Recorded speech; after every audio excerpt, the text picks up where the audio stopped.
अमरजीत जी, कुल मिला के वैभव जी ये कह रहे हैं कि साहब हमने काम किया है तो हम जाके बताएंगे।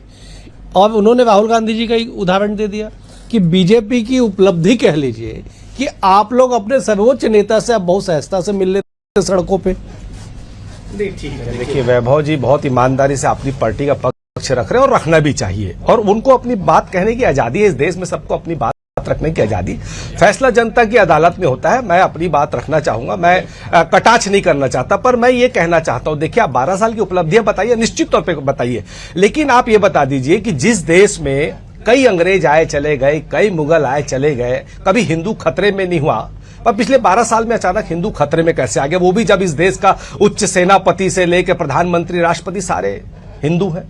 आपको ये भी बताना चाहिए। फिर मुझे मैं इनसे ये भी पूछना चाहता हूं, आप ही ने कहा था ना अपने शपथ पत्र में कि हम 2 करोड़ रोजगार देंगे, 12 साल में 24 करोड़ नौकरियां क्या आपने दी? क्या किसानों की आय दुगनी करने की बात आपने कही थी? आपने किया क्या? 15 लाख रुपए खाते में आने का जुमला आप ही ने कहा था, आया क्या? स्विस बैंक से आप 100 दिन में काला धन लाने वाले थे, आप लाए क्या? अटल सेतु में अगर दरार आ रही है और एयरपोर्ट की छत अगर गिन रही है, आप अडानी को सारी नवरत्न कंपनियां बेच दे रहे हैं, तो यह सरकार जो है वो चंदा दो और धंधा लो वाली सरकार है। इसको आपको स्वीकार करना पड़ेगा। अगर 12 साल में 78 बार पेपर लीक हो जाते हैं, बच्चे आत्महत्या कर रहे हैं, नीट के पेपर लीक हो गए, युवाओं का भविष्य अंधकार में हो गया, बच्चे सड़कों पर आने के लिए मजबूर हो गई, बच्चों और नई पीढ़ी का भविष्य आप खराब अंधकार में कर दिए। 500 में सिलेंडर देने की बात करके आप 2014 में जो सिलेंडर 400 रुपए का था, जो 1000 रुपए आपने कर दिया। डीजल उस समय 56 रुपए था, आपने 104 कर दिया, जबकि क्रूड ऑयल उस समय भी 107 रुपए था और आज भी 107 है। रुपए की कीमत कहां चले गई? खाने का तेल कहां चला गया? और काम से ज्यादा आप इवेंट और विज्ञापन कर रहे हैं। ट्रंप ने कितनी बेइज्जती कर दी हमारे देश की। आप